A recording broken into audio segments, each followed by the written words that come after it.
Hello, thank you for listening to 3 Legacies Recovery Recordings. If you enjoy our program, please be sure to like and subscribe to the channel, and don't forget to share with a friend. We're also self-supporting, so feel free to contribute to the channel through Venmo at Recovery Recordings 615. Please note that the views expressed on this podcast are solely our individual views and do not represent any official stance of any 12-step program. We are not affiliated with any specific recovery organization, and this content should not be considered as professional advice for alcoholism or addiction.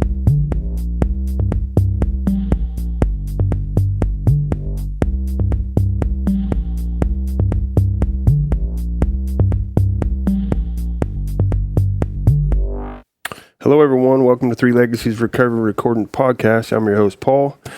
Today is Sunday, July 20th, 2025, and this is episode 50. We finally reached the big 5-0, which is quite a bit considering we just started this back in December. We've been getting these things out. It's been real fun. Appreciate all the support we've been getting.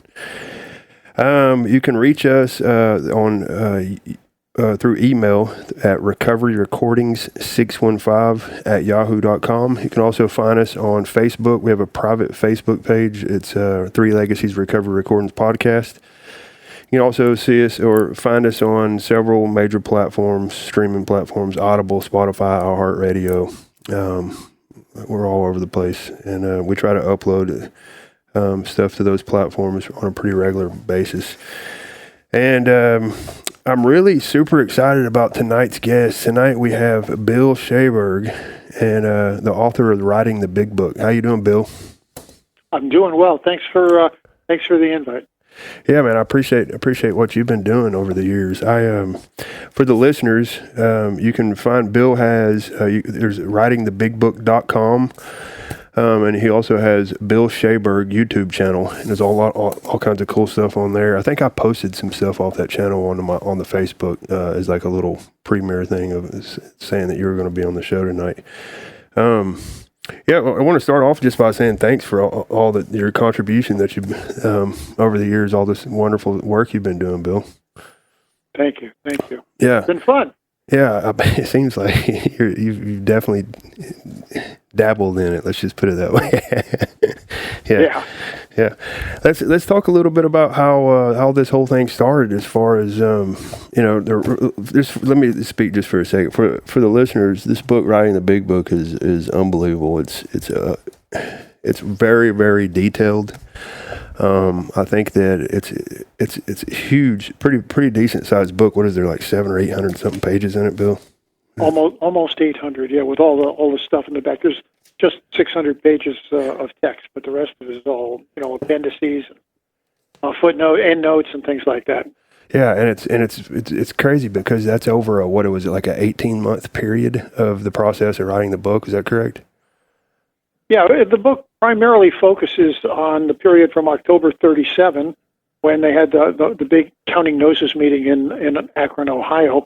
And that was the first time they said, hey, we should write a book. And then 18 months later, April 10th, 1939, they published the book. Wow. So my primary focus in all my research and digging around in the archives was those 18 months, although I needed to bleed back over into the earlier 30s and also a little bit more into the 40s, but yeah, that's really what the book is about. It's about that 18-month period. Yeah, that's awesome, man, because it's so detailed. I mean, like so there's also, for the listeners, I've listened to it on Audible, and I've been listening to it for a couple years now, 2 or 3 years at least, and I always have to go back and re-listen because it's so detailed. And it's cool because the Audible version has whoever's narrating it has, like, they do different voices for each character, and it's real cool.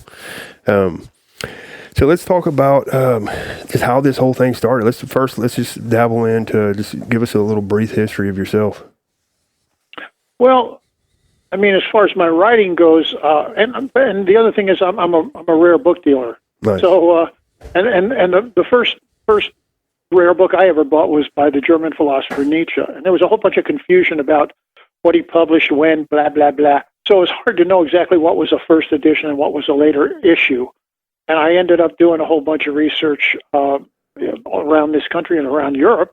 And I wrote a book called the Nietzsche Canon, a publication history and bibliography that was published by the University of Chicago Press in '95, and then it was published in the Germans loved it. Amazing, they kind of look down their nose at Americans who write about German philosophers, but the Germans liked it, and they published it in German in 2004. So that was cool.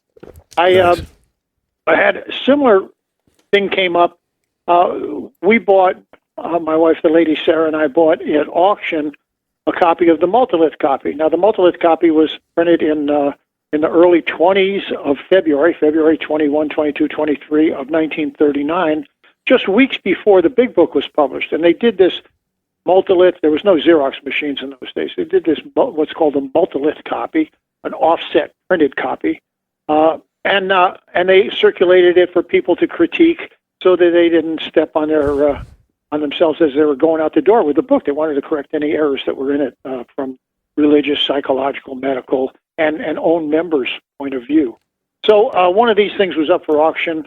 It was Jimmy Burwell's copy. Wow. Jimmy Burwell is the New York atheist, the earliest guy really accepted into AA, who was just a raving madman about not being a believer in God. So it's Jimmy's.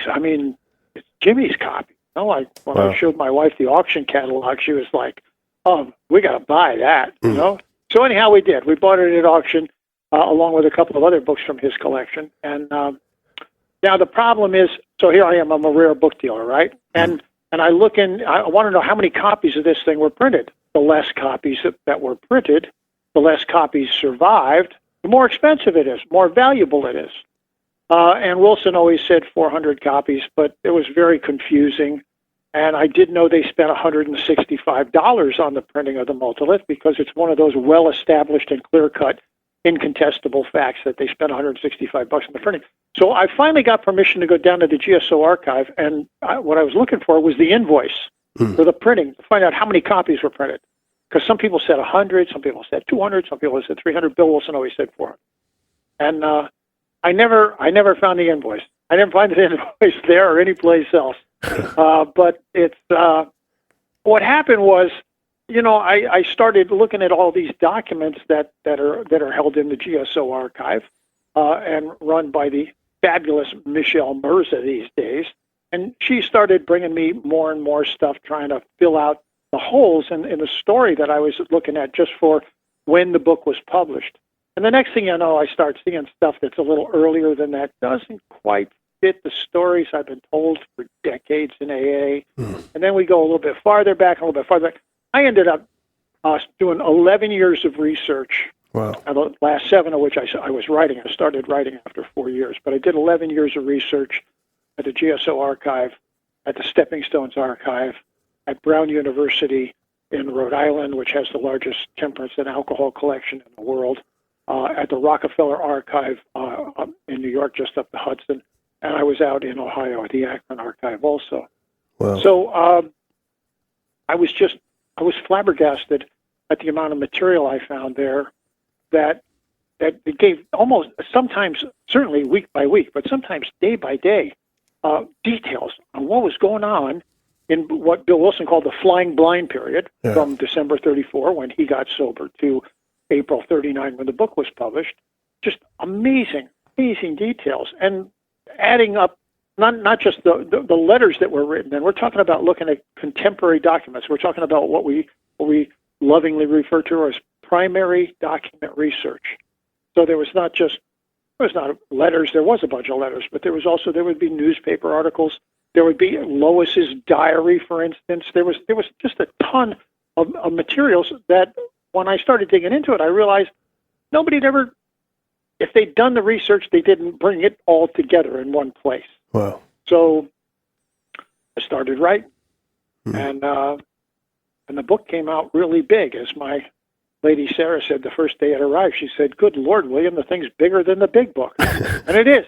It's thicker than the big book, the original big book. I mean, the 1939 April printing, which was the biggest one we had. Wow. And so I never found out how many copies of that multilith printing were actually printed, but I ended up with my own book, and I'm very, very I'm very proud of it, and I'm very pleased with it. I think the story that it tells about early Alcoholics Anonymous history. Bill Wilson always told these stories, and it was all like, it's all this miraculous stuff. It's just there's a whole bunch of miraculous things that happen. I personally think that my book is a much more human story. It's about the people and what they were doing on that particular day, wow. and or that week or that month, and in my opinion, the story I tell in my book is way more miraculous than anything Bill Wilson or anybody else ever told, because there's so many places this thing could have gone completely off the rails. Amen. Completely off the rails. Yeah. And somehow, some way, it didn't, or it just changed a little bit of course, and we ended up in a little bit different place than we would have if we hadn't done that little change of course. Yeah. And I tell you, like for me, and like I said, I had to go back and listen to all these different parts, because that's kind of what I gathered from it too. Just seeing all the details and everything that really took place that you go into detail about was really miraculous, to be honest with you. It made me look at Bill and a lot of the stories and stuff. And even Bill, like you talk about how some of the stuff wasn't actually, looking off the history and the details that you see out of the archive, some of the articles and stuff, it doesn't match what Bill says. But it still made me appreciate Bill in a lot more ways because of his talent for storytelling and stuff, right?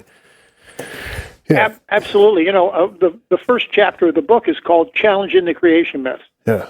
And then we do that for the rest of the book over and over and over again. Yeah. One of the examples I use there is the famous kitchen table story, where Ebby comes and sits across the kitchen table from Bill. Bill's drinking, and Ebby says, "Oh, I got religion," and Bill says, "Oh, I should really get some of that," but he doesn't. Blah blah blah. That's really one of the great seminal moments in the history of Alcoholics Anonymous, one of the great launching points of the story that unfolds over the next almost 90 years now. Yeah. But when Ebby told that story, it was completely different. And I mean, he told the story. I've got 3 recordings of him telling that story. One of the times, Bill Wilson's in the audience. And he's saying, he says, "I know this isn't the story you read in the book, but," and then he calls, he doesn't get Bill on the phone the way Bill says, he gets Lois on the phone, and Lois says, "Oh, why don't you come over for dinner next week?" And he comes over for dinner, and all kinds of things happen there. He and Bill and Lois and the woman who's renting the upstairs floor on their brownstones all have dinner together, and then after dinner they go up to the second floor, which is where the parlor is, and Lois says, "So, Ebby, why don't you tell us a little bit about yourself?" And Ebby launches into this story about getting sober within the Oxford group. And then Bill walks him to the subway and says, "I don't know what you got there, kid, but I wish I could get a piece of it." Yeah. Now, so there's all these messy details, Yeah. When Wilson, I couldn't figure out when I first stumbled over. Ebby was great. He said, "Listen, I know this isn't what you read in the book when you read Bill's story." He says, "But you got to remember, one of us was sober that day and one of us was drunk. So who you gonna believe here? Yeah. So I mean, I personally think Ebby's story's got all these wonderful, messy details in it and colorful details, and I accept his version of the story. So we just blew up the whole kitchen table story, right? Well, no, that's just to prove the point that Bill Wilson was this consummate storyteller, and he wasn't shooting for accurate history. Yeah. He was trying to help people get sober. Amen. And the point of both of the stories, but most especially the focus point of Bill Wilson's version of that story, is the message of recovery is best carried by one alcoholic talking to another alcoholic. You can't miss that in Bill's version of the story. Yeah. But it gets lost in Ebby's version of the story. Wow. So Wilson just pared that sucker down to that's the message he was trying to get across. And I have people who read that, it's right in the first chapter of the book, people who read that and get really upset. They say, "You know what, I can't tell the Bill Wilson version of this story." Come on, it was just, I always tell that story when I'm talking to a newcomer. And I'm thinking to myself, yeah, if I was sitting down talking to a newcomer, I'd tell him Bill's story, because that version of the story is the one that has the message most clearly delineated. Yeah. The message of recovery is best delivered when one alcoholic talks to another alcoholic. Wow. So. Yeah. Wow, that's cool, man. So let me ask you this. We had Jay Stennett. We got, first off, for the listeners, we got Bill Schaberg is going to be back on next Sunday. We're going to do the second part of this. And then and we'll see what we get into on that conversation. But then also this past week, we had Jay Stennett, which you had just was on the documentary with Jay, which is a good buddy of yours, right? Y'all been knowing each other for years. He had mentioned something about historian being like, what is it? You having two documents from separate separate sources. What is it? Do you know what is it? A historian? What is it that actually qualifies? He was quoting Ernie Kurtz. Okay. Kevin Hanlon, Dan Carasino, and I did an in-depth interview with Ernie Kurtz several months before he died, and that's been posted up online.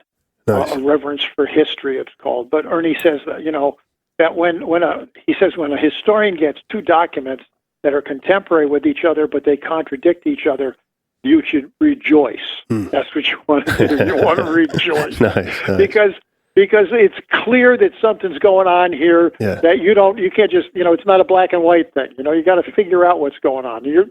And we're always looking for two pieces of evidence to confirm anything we want to say. Yeah, we're pretty confident this is the way it worked. We don't know for certain. We're pretty confident this is the way it happened because I've got this record of it and then I've got that record of it. So, for instance, Wilson comes back from the county, he knows his meeting, he's trying to raise money for his hospitals and his paid missionaries, and he ends up with this dinner with the four Rockefeller guys and 8 drunks on December 13th, 1937.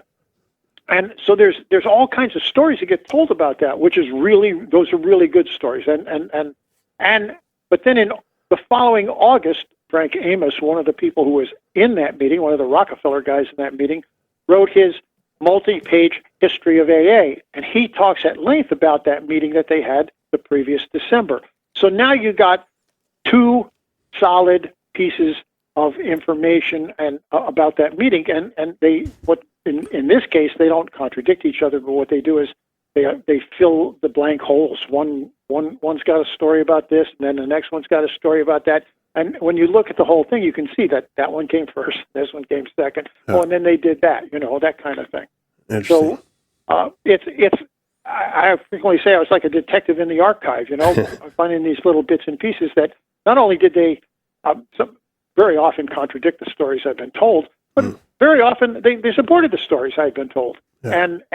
But the problem was if the jigsaw puzzle has 100 pieces to it, you end up with 57. Yeah. And you got to figure out how to put those together and then kind of make up what the other 43 pieces are, because you got to find things that fit the flow of the story, and do that. So that I was doing that repeatedly in the book. Yeah. Doing the best of all possible plausible stories when there was pieces missing. So that's kind of lead me into what I was going to ask you about with the process of when you were going in there. So I'm assuming you can't take pictures. Is that correct? That is correct. You can't take pictures or get copies. Okay, so the whole thing is could you bring a voice recorder if possible and read or? I people say that I bought a voice recorder, but then I would bring the recorder. I'm like an hour and 15 minutes from GSO. I live in Connecticut, close to New York City, and so I would go down there and do stuff. And I brought a voice recorder, but then I had to come back here and type it up, and my skill set for that wasn't great, and I also realized that I had left. I just wasn't that good at things. Sometimes there's spelling things. You got to literally spell those things out letter for letter. Yeah. So I finally ended up. I stopped doing that very early on, and I just took my laptop computer and I spent days and weeks and months doing that, just going in and doing it.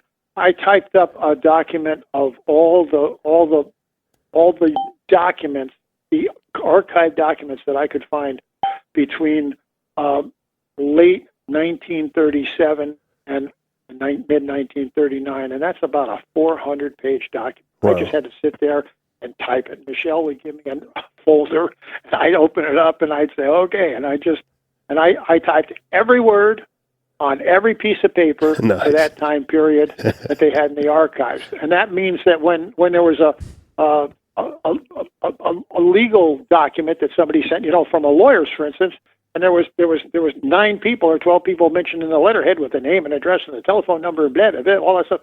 I typed everything. every single word on every piece of paper that they held in the archives for those times, and that was just it was time consuming, and it was, by the time I get to 3:00 in the afternoon, my brain would be fried, and I'd go back home. But it was absolutely essential, because I stumble over things that I'm looking at a letter from July of 1938, and I realize, oh, that's what they were talking about in that July 37. I mean, the previous month's something I had read. These things all tied together. And if I was just cruising through there reading those things, I never would have picked up on that kind of stuff. Absolutely. Yeah. Wow, man. Such a cool, man. It's funny because I needless to say, I have a tendency to kind of go overboard when I start something, right? So I have this feeling that you're probably in the same boat. Just looking at the details that goes on in this book, I'm like, wow, this guy is definitely one of me. He's just got a passion for whatever it is. Which brings me to let's talk a little bit about like where did your love for AA history come about, and how did it evolve? Well, I mean, I've always been I majored in history in college.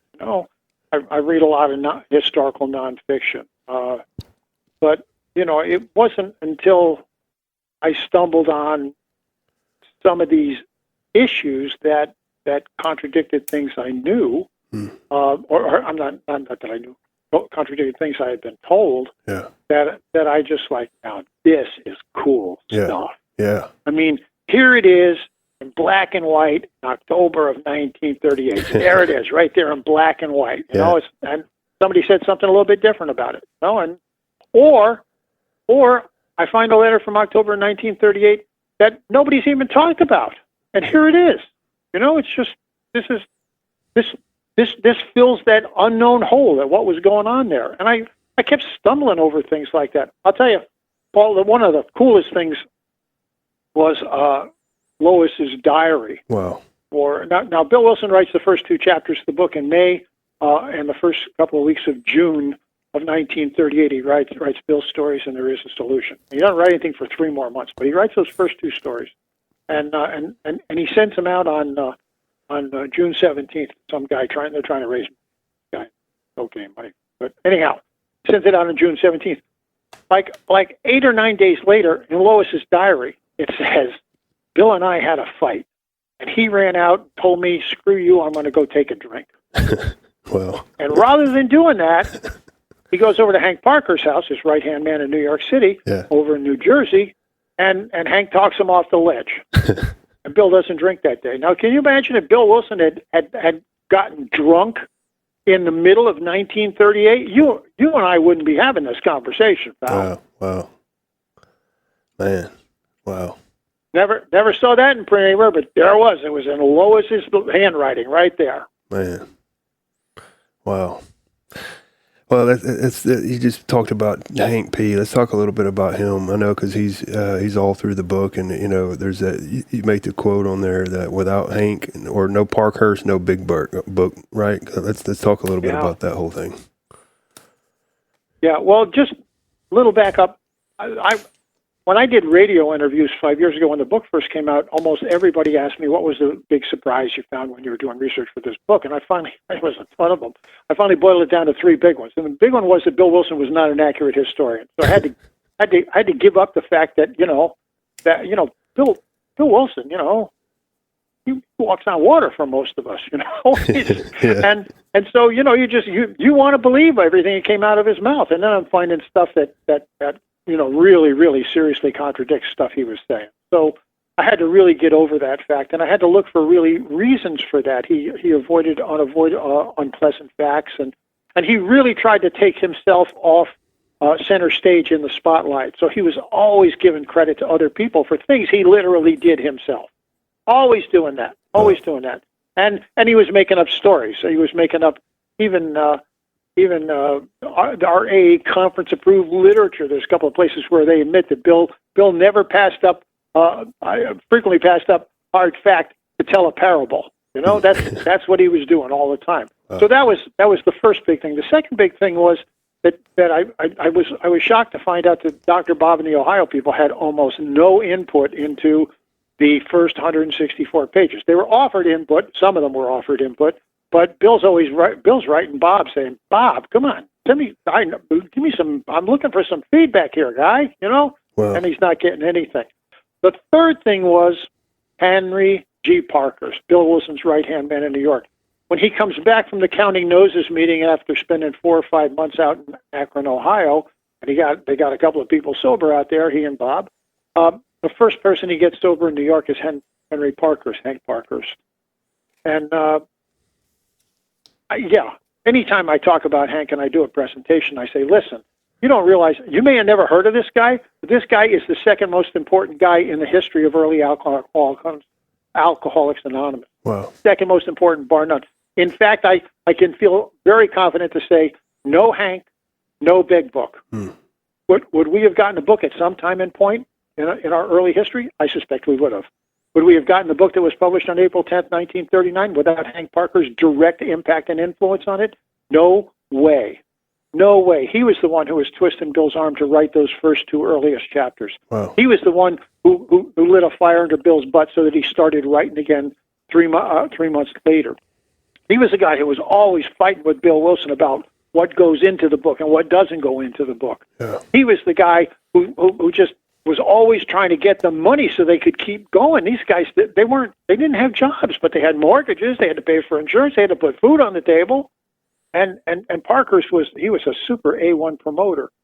The problem is the reason the people don't know about him, they know all about Dr. Bob, but they don't know anything about Hank Parker's, is because Parker's drank 7 or 8 months after the book came out. Yeah. Never got sober again. Yeah. So, again, Wilson's when he's telling his stories, he's sidestepping embarrassing facts. Now, here's an embarrassing fact. The second most man responsible for the big book of Alcoholics Anonymous was a man named Henry G. Parker's, but you never heard of him because Bill has to dance around that. You don't want to say something like that and then have the reporter say, but isn't it true that Hank drank 8 months after the book was published? It's bad publicity. It's a bad story.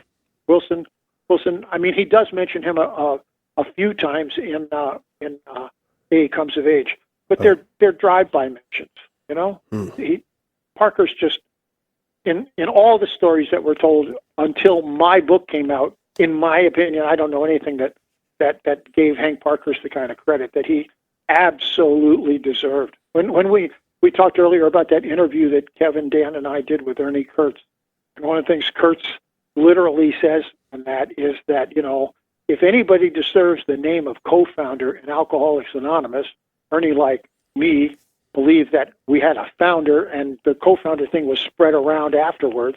But he says if anyone deserves the title of co-founder of Alcoholics Anonymous, it's Henry Parker's. Wow.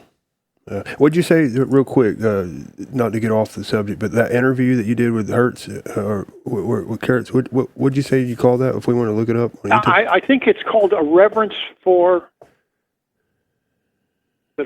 History? Good Okay. Lord, I'm not Just sure. look up.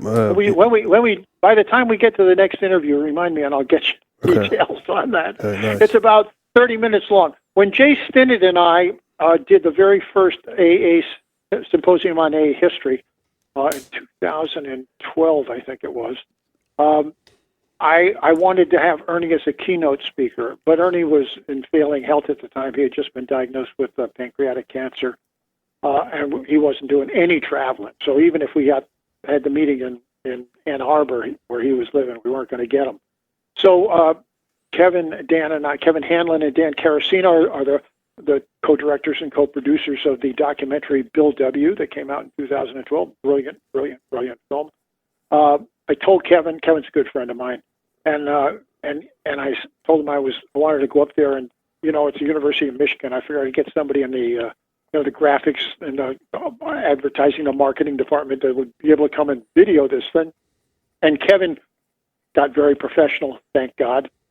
He got people to come, and the two of them came, and we interviewed Ernie for over probably 3 hours and 20 minutes. Wow. And then edited it down to the 30 minutes that you end up seeing on this particular video. Wow. Kurtz wrote Not God. I mean, he was great book. Kurtz was a Harvard trained he was a PhD historian out of Harvard, which he never let anybody forget. Believe me, anybody forget. Yeah. But that was his that Not God was basically his doctoral thesis that he then had dressed up a little bit and published in the late 70s, 78, 79, something like that. He did the great book, a wonderful book, absolutely wonderful. And also he did the Spirituality of Imperfection. That was a great book too. Yeah, man, it was a good book. Awesome book. Yeah, it's really, really good. Yeah, man, great, man. That's awesome. So Hank P. So you was talking about the stuff that you discovered. One of them was Bill W. not being an accurate historian, Dr. Bob in Ohio not really having much input on the 164, and then Hank P.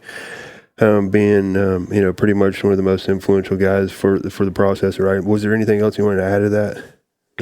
Well, no. I mean, it happens over and over and over again in the book, Paul. I mean, he gets Wilson to write the first 2 chapters. Yeah. He argues with him about what he's putting into There Is a Solution. Immediately after the 2 chapters get written, Hank P. types up an outline for the book. Wilson says, I think it's in A Comes of Age. He says, well, I didn't really know what I was doing. There was no template. There was no outline. Well, no, Bill. You go to the Stepping Stones archive, and here's this typed up 25 chapters. Hank Parker's, have a chapter on this and a little brief description chapter on this, a little brief description. And, good Lord, the guy, and then, the whole thing was lying fallow, and he ends up finding out about a Sunday newspaper insert. When these magazines go in newspapers, big Sunday newspapers all around the country, gets printed in New York and distributed all around the country, called This Week Magazine, 5 million copies. And he's got a guy who knows somebody there who's a drunk who's going to, get a story written. And he says, because they got no money, listen, when you write this story, just tell them that if they send us $1 in an envelope, we'll send them some chapters out of the soon-to-be published book. And now, then he goes to Bill Wilson and says, Bill, we only got 2 chapters. Yeah. You're going to expect more than 2 chapters for $1. I mean, this is 1938. Wow. So Bill Wilson starts writing again, September 15th, 1938. Now, that whole deal with, God, there's all kinds of letters in the archive about this week magazine. Everybody and his brother got involved with that thing, writing stuff. But it never happened. But if Hank Parkhurst hadn't done that, Bill Wilson never would have started writing again. Certainly not on September 15th. He wouldn't have started writing. Wow. Man. Wow. One of the interesting things to me about our book and where it was when it was published, what it had in it when it was published in April of 1939, is that if the book had been published, I mean, they talked about doing a book in late 37, and they talked about doing a book in mid 38, but they kept learning about. Bill Wilson was 4.5 years sober when the book was published, and he's the most sober guy in the whole group. Yeah. 4.5 years sober, and so they had learned every 2 months, every 3 months, every 4 months. They learned more and more about what worked and what didn't work, and what was important and what wasn't important. And if we had had a book published in 1940 rather than 1939, it'd be a different book. Yeah, wow. And 41 would be a completely different book. And 42 would be a wickedly different book. Because, we were always learning about what worked and what didn't work. There was, in the beginning, of course, they were doing a whole bunch of Oxford group-based stuff, which was very, very, very religious. And the New York group moved away from that. They actually broke from the Oxford group in April and May of 1937. Completely broke with them. Ohio didn't break with the Oxford group until December of 39, 8 months after the book came out. Wow. Yeah, and that's interesting. Also, if I'm not mistaken, it seemed like there was a part in writing the big book where it talked about how Bill, and I may be mistaken, but it seemed like there was a part where he said Bill realized that was one of the reasons that the book was so important, was to break from the Oxford group. Is that correct? Well, yeah, it was a product of that for sure. What happened was they both New York and Ohio were riding on the coattails of the Oxford group. They were Oxford group people. They the meetings, if you walked into one of those meetings in 1937, either in New York or in Ohio, you're walking into an Oxford group meeting where they were sitting in quiet time in meditation. I don't know much about the particulars. I haven't found any documentation on what was going on in New York at that particular time. But out in Ohio, they were sitting for half an hour. Wow. In silence Wow. at the beginning of a meeting. And Wilson says at one point, we used to do all this meditation, all this quiet time at the beginning, and he said the drunks just couldn't deal with it. So it was one of those things they got rid of. They changed that. Yeah. They got rid of that. And in the beginning, out in Ohio for a very long time, into 39, 40, maybe even 41, to go to an Alcoholics Anonymous meeting, you had to get on your knees and surrender to God. And in those days, that was what these guys were really getting on their knees and surrendering to Jesus. That's what they were doing. Yeah. But you couldn't come to the meeting until you'd done that. Wow. So that's what's going on out in Ohio. In New York, they break with the OG in 37, April or May of 37. And now they feel much more comfortable kind of getting rid of some of those things. When Bill Rudell came into New York AA in February of 1937, this is just a couple of months before they break with the OG, he literally goes over to Bill's house with his wife, and he has dinner. They have dinner with Bill and Lois. They go upstairs to the parlor, and he literally says in a letter that he wrote to Wilson in 57, he said, and it was up there in your parlor on the second floor at 185 Clinton Avenue that I got on my knees with Kathleen on her knees and you and Lois on their knees, and I made my surrender. So they were doing that in New York right up until early 1937. But past 37, all of a sudden, it was like, so who are we, and where are we going, and how are we going to get there? Wow. And that's why Wilson shows up 5 months later at the Counting Noses meeting out in Ohio, where he proposes that, well, now that we're not doing the Oxford group thing, I know you guys are doing it, but we're not doing it anymore. We need to have a string of hospitals across the country for helping alcoholics. We need a whole bunch of paid missionaries who are going to bring patients and into the hospital and start meetings locally so we can get a steady flow of patients. And we need to write a book. That was Wilson's answer to his break with the Oxford group. Wow. Man, I find this stuff so interesting, man. I love it. Anybody that's listened to the show realized I had found a love for the history of Alcoholics Anonymous over the last several years. My last sponsor had just passed away a few months ago, was a big history guy, and he was a big traditions guy. So like how my love for the history was like he would talk to me a little bit. I'm 5 years sober at the time, 4 or 5 years sober at the time, and he would talk to me about like, in Alcoholics Anonymous, we don't do stuff like that, Paul, right? And it rubbed me the wrong way, right? No one had ever taught me about any kind of traditions or whatever, right? Yeah. And then but my relationship with him, like I loved the man, and the love he had for me was so much where like I was like, what do you mean we don't do this stuff? Let's talk about this. We've been doing this stuff for years, right? And he was like, no, not saying we don't, but here's the thing. So we started going through the history, and like, man, my love for it just completely changed, because all the cool part about Bill was it's like he loved this thing so much that he left us such a vast amount of stuff, right? And it's just amazing what you can learn just through studying it, right? Yeah. The more you learn about Bill Wilson, the more his stock goes up. He's just an amazing human being. Yeah, really, really, really. I mean, like all of us, he's got clay feet. It's just how it goes. We're all human beings. Nobody's perfect. Nobody's a saint. You're not a saint. I'm not a saint. Bill Wilson wasn't a saint. Yeah. But people treated him like a saint. And I'm sure, one of the things my lady Sarah and I talk about is the fact that he created this fabulous vehicle of a fellowship where you could go once a week, twice a week, 15, and many times you want as a week, as more meetings we got going, where you could really go and kind of live your life out loud and get help by living your life out loud. Wow. Well, Wilson couldn't really do that. Wow. He was Bill Wilson. Yeah. Bill, can you imagine Bill Wilson walking? Well, honest God, just imagine Bill Wilson walking into your meeting. Yeah. Just oh my God, Bill's here. Bill's here. Yeah. Yeah. Bill's here. Give me the break. Yeah. It was just he was always doing that stuff. And one of the things I say was, there was just no meeting that Bill Wilson could go to in the 40s, 50s, or 60s and say, that Lois, she's a real witch. I just can't tell you what a pain in the butt she is. Blah, blah, blah. He couldn't do that. Yeah. Wow. He couldn't avail himself of this fabulous, fabulous, fabulous fellowship and program of recovery. The community. He just couldn't do it because you know what? He was Bill Wilson. Yeah. Yeah. Wow. It's interesting. And he hated that.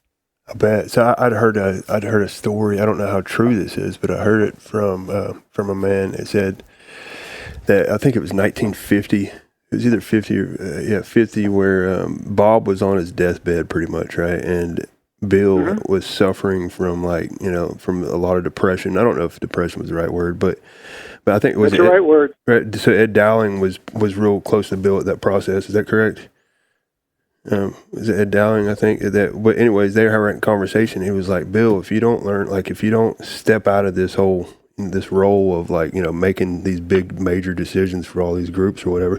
Well, anyways, the story was told on how this is how the whole General Service Conference kind of came about, because they realized that it was just a lot of pressure on Bill, and here Bob was fixing to pass away, and they were like, man, we gotta have to do something different. But Ed Dowling, I believe it was, that said, look, you're either gonna do something different with this whole deal, or you're gonna just get worse and worse, right? That you'll never touch the freedom that the 12 steps are really pointing at if you keep having this role of how important it is, or you are, right? Is that true? Have you ever heard anything like that? I get questions asked like that are just outside my area of research and expertise. I've heard the same stories in the meetings that you have probably heard, but that doesn't. I've learned very much, very clearly. Doesn't mean they're true just because people have been telling the same stories for 40 years. Sure, I know Dowling was very close to him, and I also know that Bill Wilson throughout his whole life was trying to back himself out of AA. But then again, he would just come, something would happen and he'd come back in. The guy wasn't a saint. He wasn't a perfect human being, Thank God. He knew he had to pull back. And yes, and certainly he set up the General Service Conference. That came out of the 1955 International. Yeah. And he did that. My friend Kevin Hanlon, the filmmaker, and who was also, by the way, the director and the editor of Jay's new movie, nice. Bill W. Conscious Contact, Kevin has been doing research on the 1940s into the 1950s on Bill Wilson at the archive, and I've been bugging him for a couple of years, more than a couple of years, that he needs to write a book. And he was going in that direction, but then of course COVID hit and closed the archives down. Blah blah blah.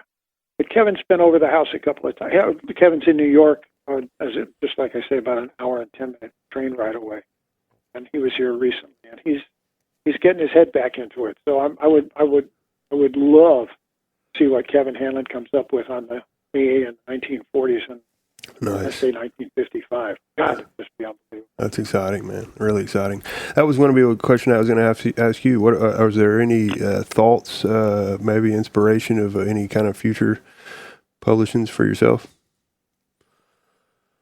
Well, I continue to do PowerPoint presentations for groups, and then when I can get those captured in such a fashion that I can put them up on YouTube, I've been doing that because I hate doing one-offs these days.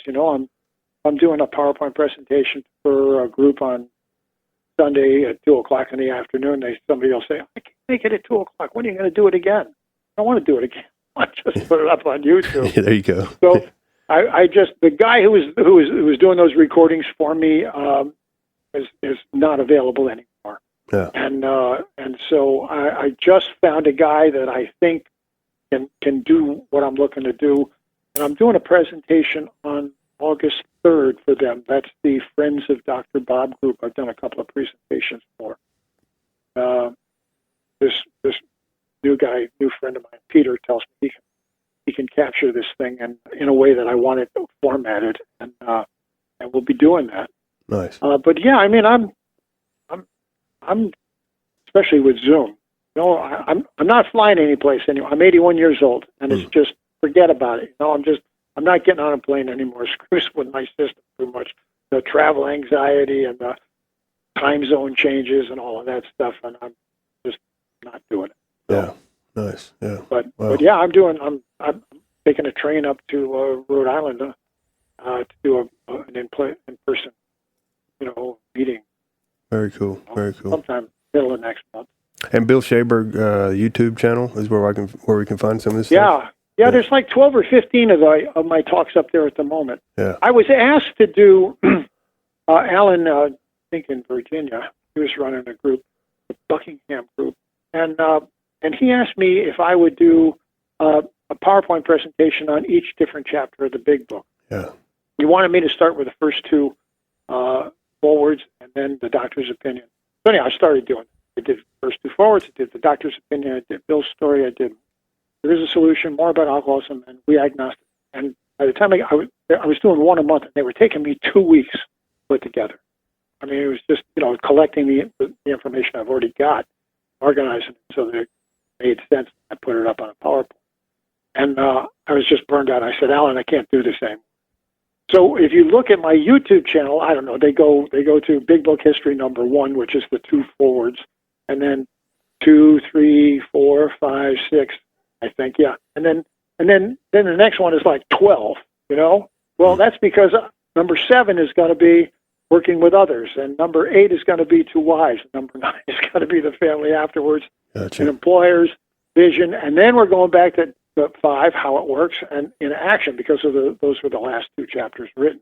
And the story doesn't make sense unless you do that part of that story chronologically. Wow. Gotcha. So the point is, I'm doing a if Peter can capture these things, I'm going to go back to doing those chapter by chapter things.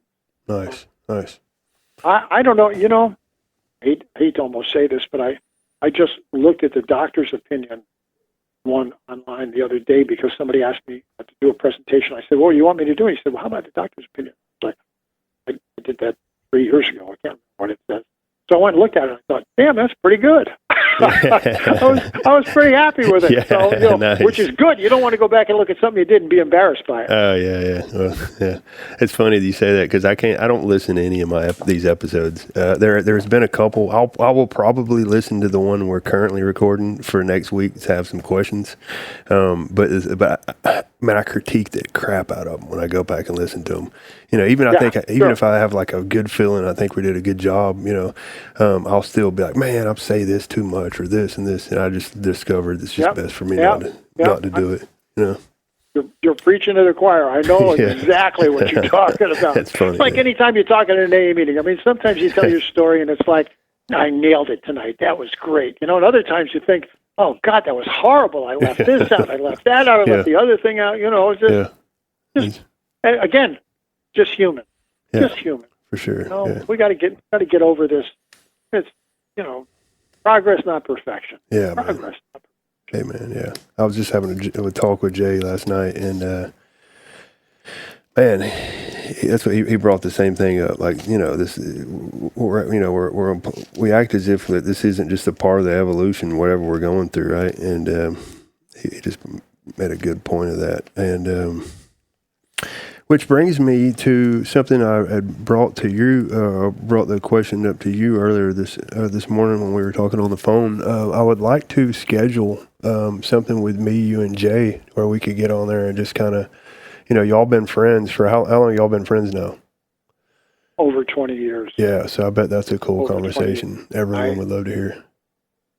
I'm in Connecticut. I was going to business meetings out in California all the time.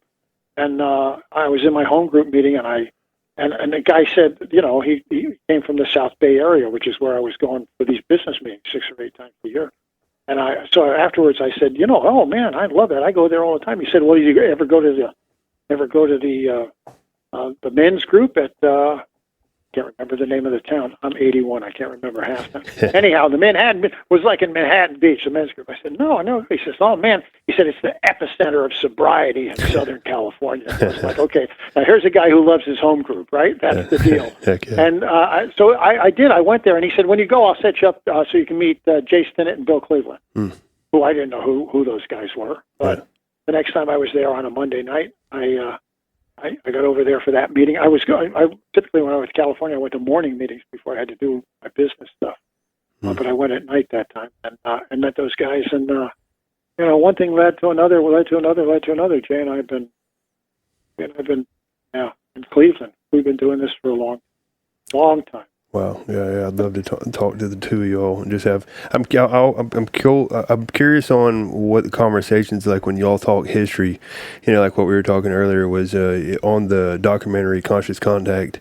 Y'all would bring up that y'all have opposing beliefs. And I'd like to have some conversations on that, which me and Jay talked about the other day, and it'd just be cool to get on there and just talk. Be adults. We have those conversations all the time. Yeah, so we're fine with getting it recorded. Yeah, dude, that's awesome. It's funny. We were on a Zoom call together last night with some guys in Australia. Nice. And they had just done the STEP work group guide. I've written a STEP work group guide. Wow. Well, where can we find that at? That's on the best place. There's a PDF on stratfordmen's.org. Stratford. My home. stratfordmen's.org. stratfordmen's.org.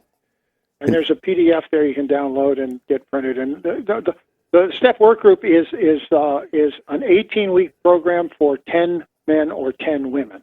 Nice. And you get together once a week. You got a whole boatload of written. You got to do some reading and do some written homework, and then you come to the meeting. And then you go off, and between the meetings, you got to do some more reading and you got to do some more written homework. It's not a study group, although you got to study the steps to know what you're supposed to do, but it's a STEP work group. And aside from the 5th step, everything gets done as a group. Nice. Wow.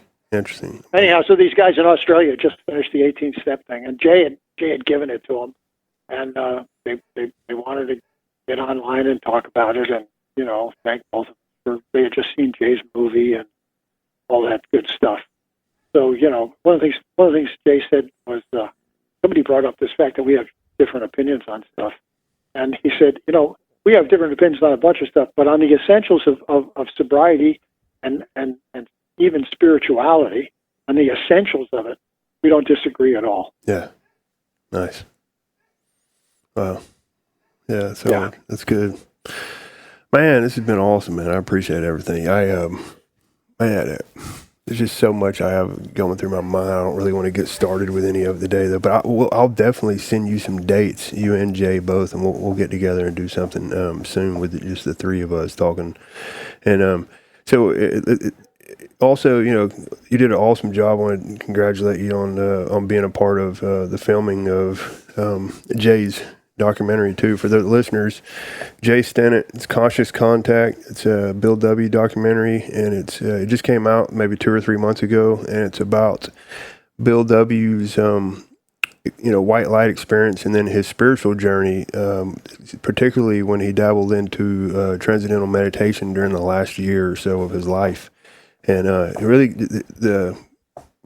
what it really comes across is just how much of a seeker Bill was, and how he came, he went into Towns Hospital, had this white light experience, and everything changed for him, right? And then how much of a different person he was from that experience on, right? Which is a direct, this conversation is derived from that, right?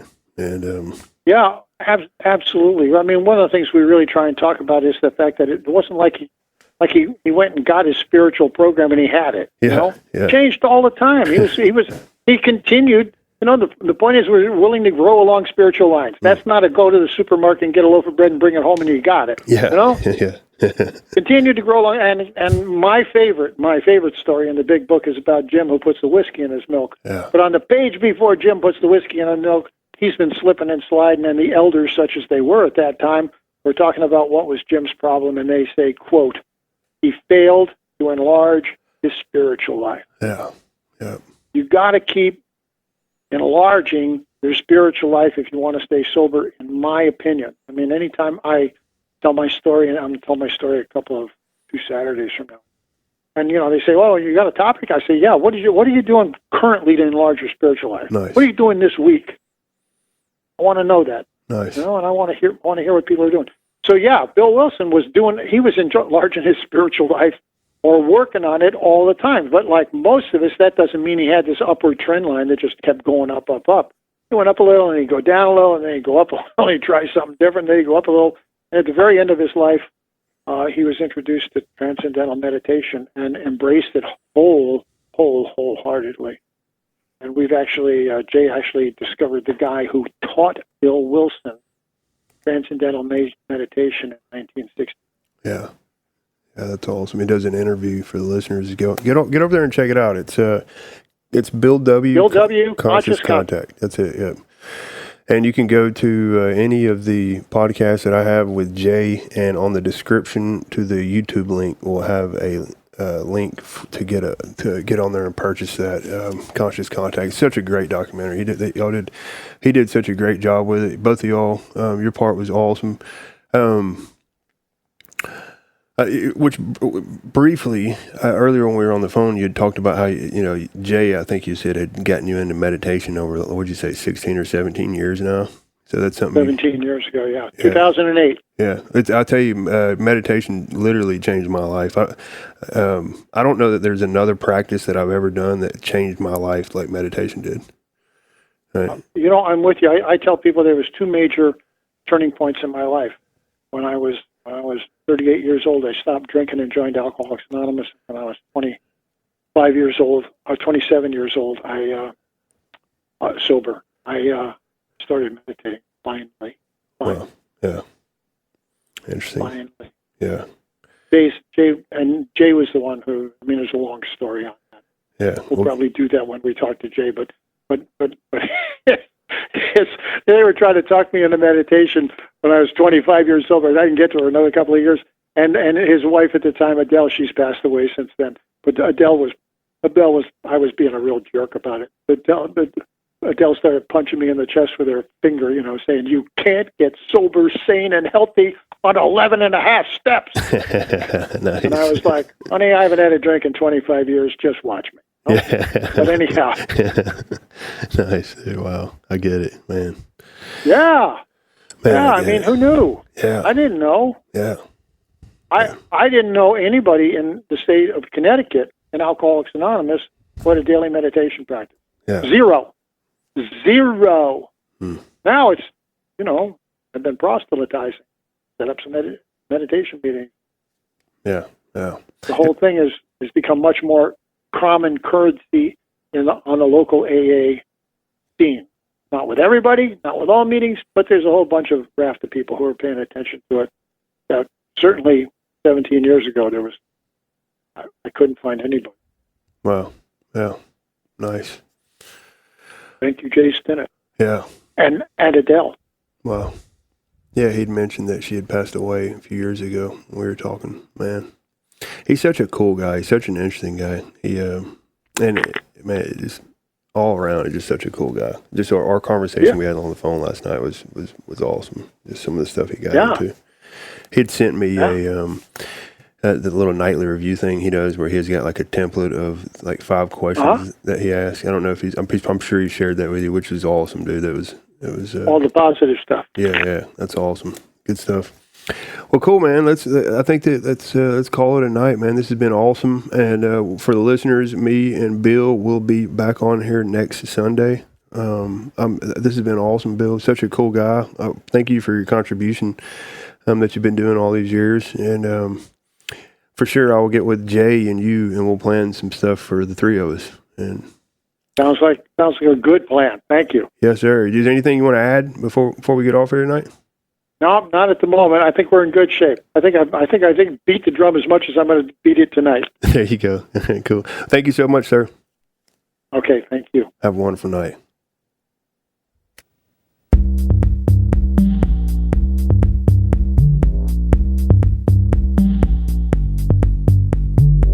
Hello. Thank you for listening to 3 Legacies Recovery Recordings. If you enjoy our program, please be sure to like and subscribe to the channel, and don't forget to share with a friend.